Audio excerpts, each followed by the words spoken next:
الحمد لله رب العالمين وصلى الله على سيدنا وحبيبنا أبا القاسم محمد. اللهم صل على محمد وآل محمد وعلى آل بيته الطيبين الطاهرين. أما بعد, respected scholars, elders, brothers and sisters, Assalamu alaikum wa rahmatullahi wa barakatuh. We talked yesterday in light of particular events that occurred prior to Karbala, and we discussed vaguely how it related to Karbala. Now, moving on from yesterday, we'd like to talk about a few more points before we go to Karbala. Maybe first and foremost, we will talk about when the Prophet went to Mecca, the Fath, 8th year after Hijrah, and what happened there that led to Karbala. We'll then look at the treaty between Imam Hassan alayhi salam and Muawiyah after the death of Ali ibn Abi Talib. After that, I'd like to shed a light upon why this is important, why Karbala remains to this day. What message are we aiming to achieve from coming year upon year upon year? Why has the message not died, and why is it that anyone from outside of the school of Ahlul Bayt fears that flag on the top of the Qubba of Abu Abdullah? Why do they fear the name itself? We'll touch upon that, and we'll conclude inshallah tonight's lecture by looking at Imam Abu Fadl Abbasuri's stance in Mecca before they left to Karbala, and what he had to say to the people of Mecca. Inshallah we'll start, but before it, Allah salawat ala Muhammad wa ali Muhammad.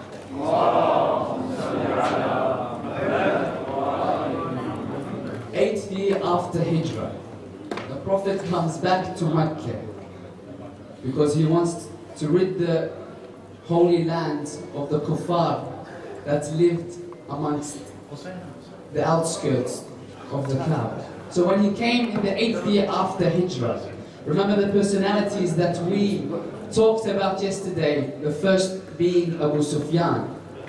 Now a person came forth yesterday and said, Sayyid, wasn't Abu Sufyan Muslim? Was he not Muslim? How can he lead a war against the Prophet? As you know, Badr, he started Badr, and we find in Uhud, he's the one that gathered the troops to fight the Prophet of Islam. We find, yes, he became Muslim, but when and how? That is the question we must ask. 8th year after Hijrah, 3 years before the Prophet dies. As you know, 11th after Hijrah is when the Prophet died. 3 years prior, Fatah of Mecca happened, and you find when he came to Abu Sufyan, when they were ridding the people of the kuffar, ridding Mecca of the kuffar, as the sword was on the neck of Abu Sufyan, he says, Ashhadu an la ilaha illallah. Out of what? Out of mere fear of death, he embraces Islam. He becomes part of this great empire that is to come. And we find that's how he started his journey within Islam. Once trying to behead the Prophet, and now he is part and parcel of the religion. Now moving on from Fatah, remember when he captured them, what did he say to the people of Mecca? He says, go, idhabu fa'antum at-tulaqa. He says, go, I will not prosecute you, yet you have no reason here. You are not from us, leave. And it's the interesting fact that we see the personalities that left that day of the tulaqa come forth back in the khilafat of the first and the second and the third Khalif, holding positions of government in their khilafah. And of them was Muawiyah. When we look at Muawiyah's reign, looking at the treaty of Imam Hassan with Muawiyah, after the death of Ali ibn Abi Talib, after Imam Ali fought Muawiyah in Siffin, after he fought in Siffin, Imam Ali had a personality, even with the people that hated him in the battlefield, and you'll see the same kind of ethics Imam Hussein shed in Karbala, in reference. As an example, Imam Ali alayhi salam in the battle of Siffin, in the midst of battle, Muawiyah takes control of the Euphrates River. He takes control for a day and another day, and he found that the soldiers of Ali ibn Abi Talib were deteriorating day upon day. And Amr ibn al-As says, will you not give them any water, quench their thirst? He says, never. He says, we will deteriorate their armies and then we'll strike the final blow. Imam Ali saw this. And he looked at Malik al-Ashtar, he says, we can get the water. He says, go forth. Within an hour, the Euphrates was Imam Ali's to command. What did Imam Ali do? Now look at what Muawiyah did, look what Imam Ali did. He says, bring them. Let them have from this water. Not only them, he says, make sure that their horses are not thirsty either. Within the same war, they're fighting against him, but he treats him with respect and dignity. And look what Muawiyah does. Now that's in the war perspective. Even after the war, you find many people created hatred towards Ali ibn Abi Talib. One of the most famous narrations is when a woman was in the marketplace and Imam Ali sees this woman old in age. She sees her carrying a bag of wheat. It's a beautiful story. When she's carrying this bag of wheat, he sees that she is hunchback and she's very tired carrying this. He says, can I help you? He says, no. It's okay, I do this every day. He says, no, I want to help you. He says, well, barakallah bik. So on the journey, she starts cursing. Who does she start cursing? Ali ibn Abi Talib. She does not know that's the Khalifa of the time. Because prior to Ali ibn Abi Talib, they dwelled upon their thrones. No one saw them in the streets. So when Ali ibn Abi Talib is the Khalifa of the approximation of 50 nations at the time in the marketplace, tending to the needs of the people that he governed, of course it was a surprise. And this woman, she would curse Ali ibn Abi Talib, curse him. And Imam Ali would ask her, he says, why is it that you curse Ali ibn Abi Talib? Ali wants your dua. He doesn't want your curse. She says, Ali ibn Abi Talib took everything I had. He says, what do you mean? He says, all three of my sons died fighting for Ali ibn Abi Talib. All three of my sons. And I have no one to cater for my family, so I bring forth this wheat. And I go home and I boil water. And they see the boiling water and they think that I have something to cook. And they go to sleep hungry. So Ali ibn Talib says, can I help? She says, of course. He says, I will come and I will make the bread for you in the morning. It's my pleasure. Will you allow me this favor? She says, of course, by all means. Thank you, O servant of God. Thank you so much. So he comes the next day, Ali ibn Abi Talib. He brings the bag of wheat. He brings with him stuff that he gathers from the marketplace for her children. And he starts baking the bread. As Ali ibn Abi Talib leaves, by the way, the whole time she was cursing and Ali ibn Abi Talib silent, the whole time. As Ali ibn Abi Talib leaves, in narration it says a woman, another narration says her daughter walks in. As Ali ibn Abi Talib leaves, the woman runs to the mother and says, oh mother, do you know who was in our household? Do you know? She says, yes, this is a great man. I told him he shares the same ideas toward Ali ibn Abi Talib, the same anger. He says, are you sure, mother? He says, yes, I met him yesterday and now look at him. He's with us. He says, mother, that is Ali ibn Abi Talib. That is Ali ibn Abi Talib. The mother runs. Now look at the beauty of the story. It's not the beauty here. Now comes the beautiful part. She runs to Ali ibn Abi Talib. And she says, oh Ali, forgive me, I did not know it was you. Imam Ali alayhi salam sheds a tear. He says, oh Amatullah. He says, forgive me, Ali ibn Abi Talib, if I have oppressed you. forgive me. And that's the akhlaq of Ali ibn Abi Talib. In Muawiyah's reign, when the woman by the name of As-Sawda goes towards Muawiyah and tells him of a governor that he has that's spreading money from Bayt al-Mal without any permission or any right, and she goes to Muawiyah and she says, Muawiyah, such is the issue. Muawiyah looks at this thing, he's thinking, seriously, like I'm going to help you or something? And then she begins to cry. He says, why do you cry? She says, Rahimallah Ali ibn Abi Talib. He says, why? Were you not the woman that wrote the poems to strengthen the warriors to go to Siffin to battle against me? She says, yes, it was me. He says, why is it that you like Ali so much? What is different about Ali that I do not have? She says, what? She says, I remember a story that's happened. Muawiyah says, what is the story?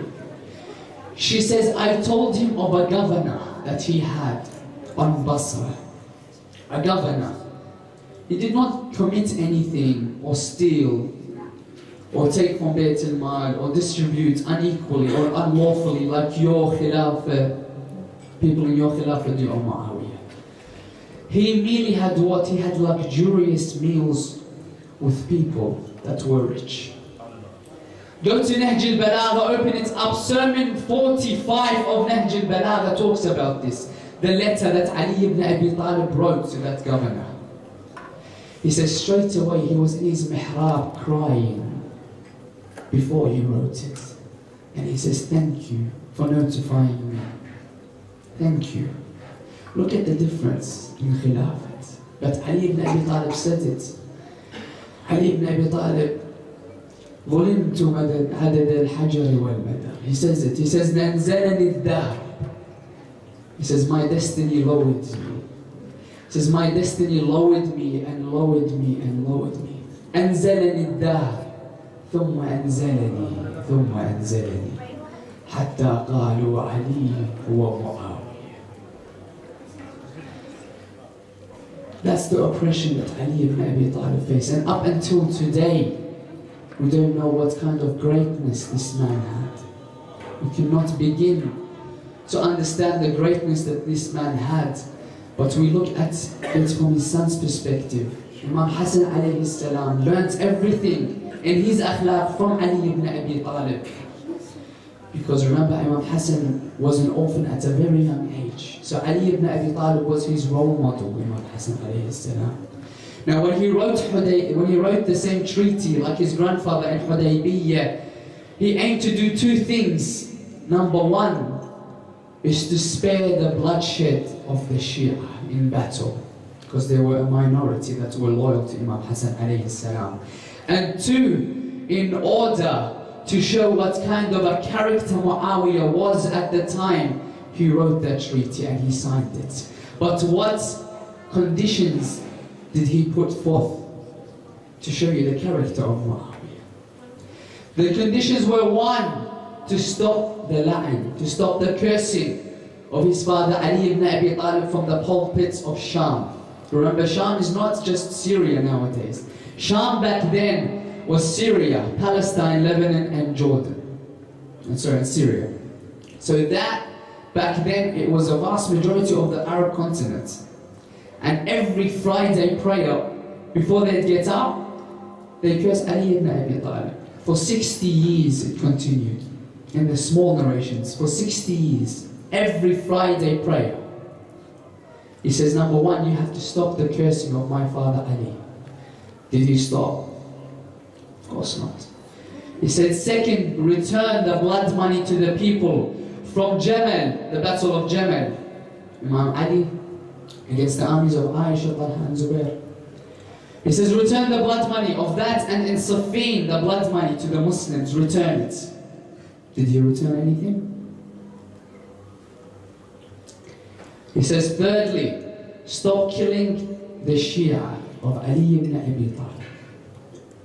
And we have many, many companions killed on his hand and in his reign. So that's the third characteristics of the treaty, none of which he stayed in touch with. He says, fourth, and remember this, brothers and sisters, because you will be asked about this when you were asked about Imam Hassan and what role he played prior to Karbala.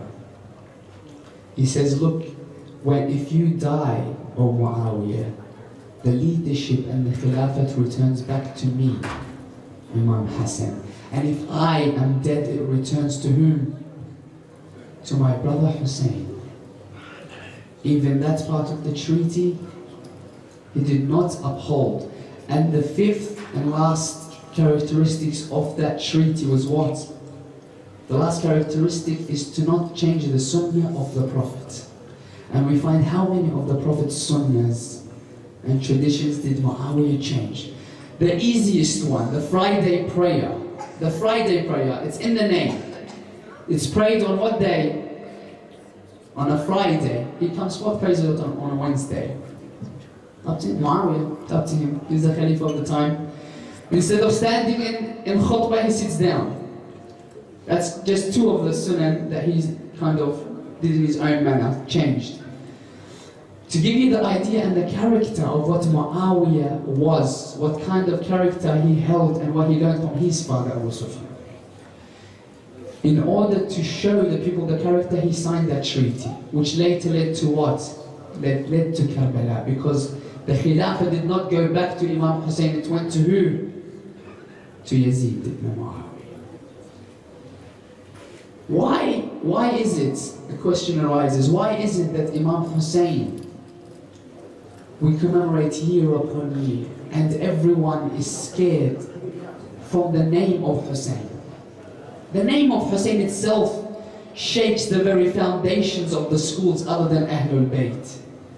So much so that in Damascus, the narration says, I went to Damascus looking for someone with the names of Ahlul Bayt. I found no one called Ali or Fatima or Hassan or Hussein or any of these beautiful names. He says, I saw one person call out Hassan. I got excited. I was like, he went to him, he says, may I come over your house tonight? He says, well, of course. Arabs were known for their hospitality. He says, come over. After he had the meal, he says, I'd like to tell you something. The reason why I'm over your house. He says, what is it? He says, I found that in Damascus, in Sham, I did not find anyone called by these beautiful names, Hassan and Hussein, yet you call your sons Hassan and Hussein. May God bless you. He says, don't get the wrong impression.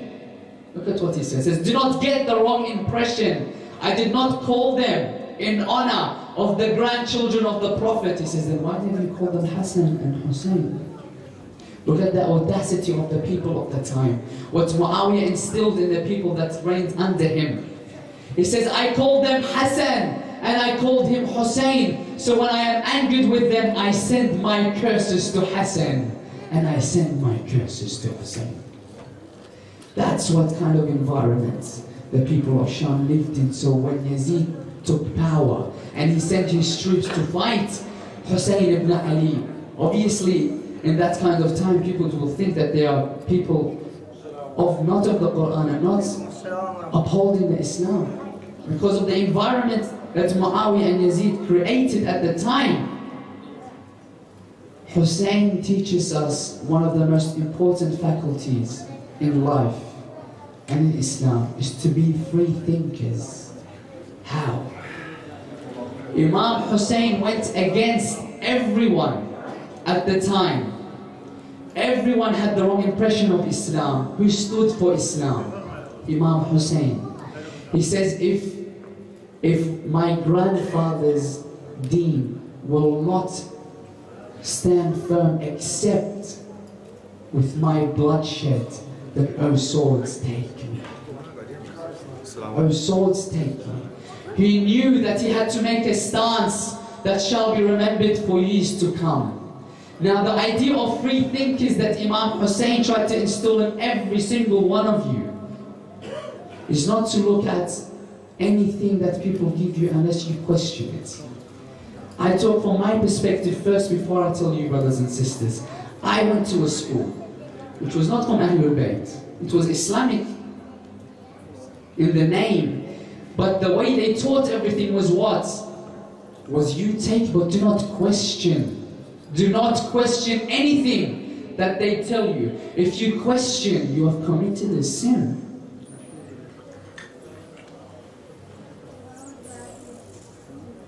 رحم الله من ذكر القائم من آل محمد. A request for the brothers just to move forward. Thank you very much.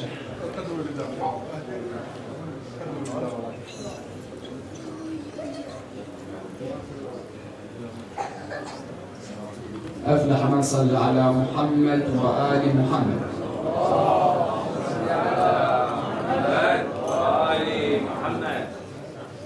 Free thinkers. If I was to ask a question, they used to teach us back then. They said, this is the way that Maliki performs his wudu, and this is the way that Hanafi performs his wudu, back in school. And I had questions in my mind, as in, why is there two types of wudu?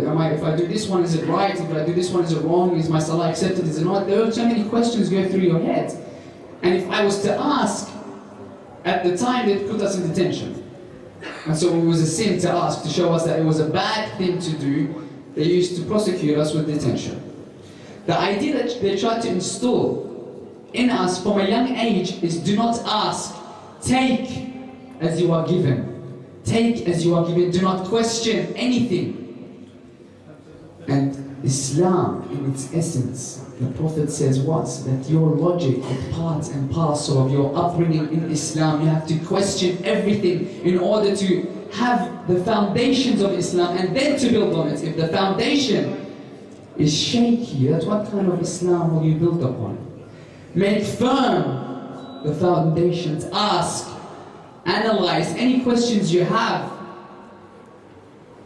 Any questions you have, there is an answer for from Ahlul Bayt.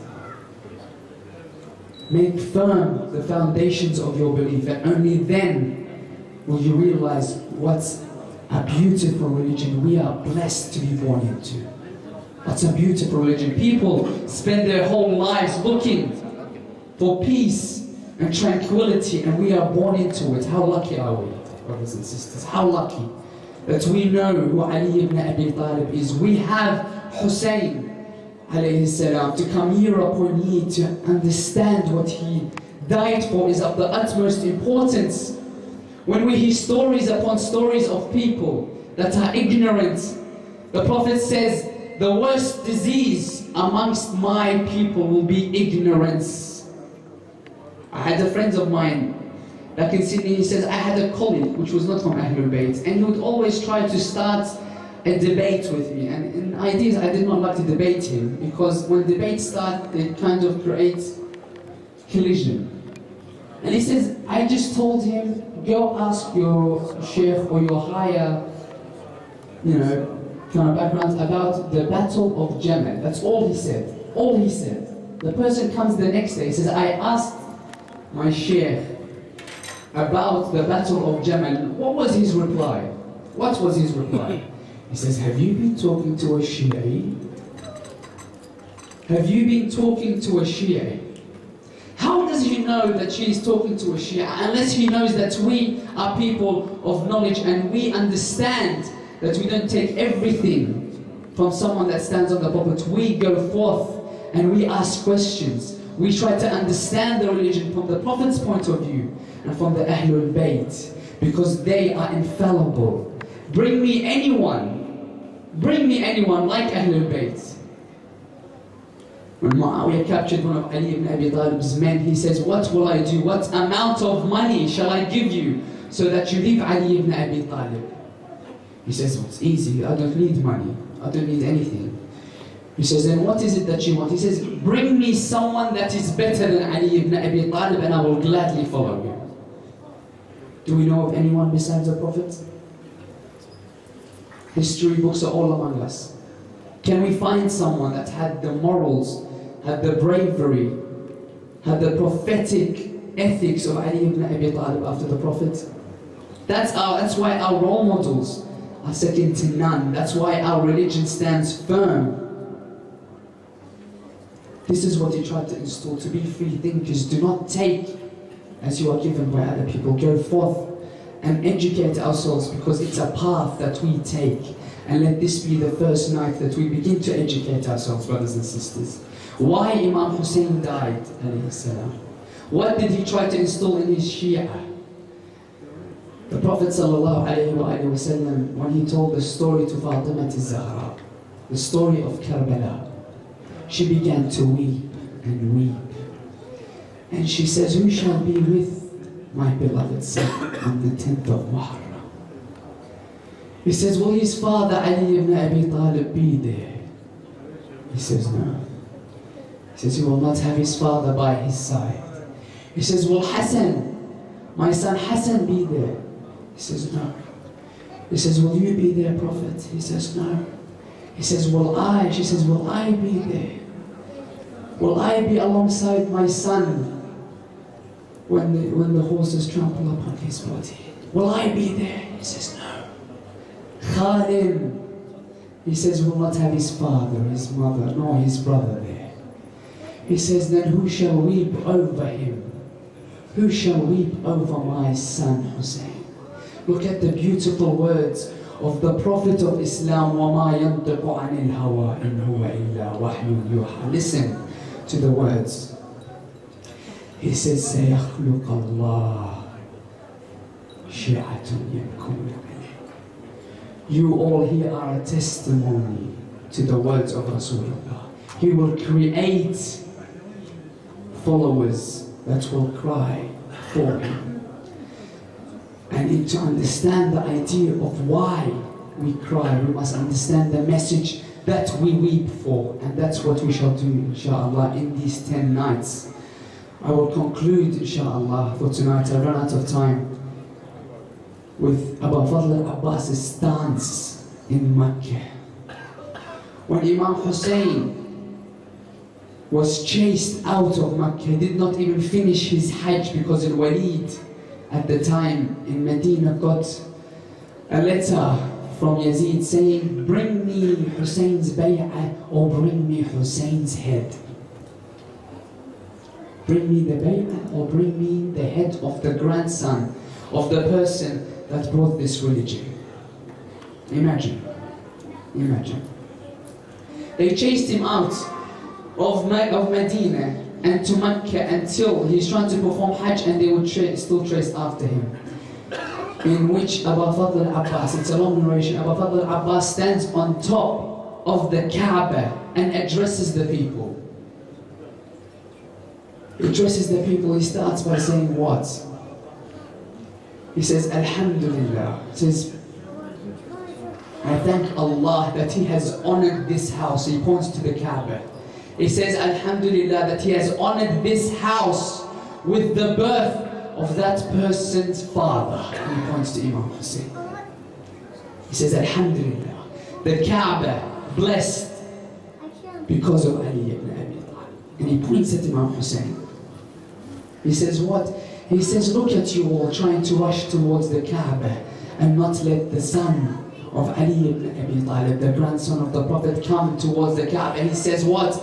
He says, if it was not for Allah's law, by Allah, the Kaaba would come towards Hussein wanting his touch, whereas you all want to touch the Kaaba. He says, look at it, you go after the person that serves alcohol in his household, meaning Yazid, whereas the person that owns Kawthar in Jannah is in front of you and you're trying to get him away.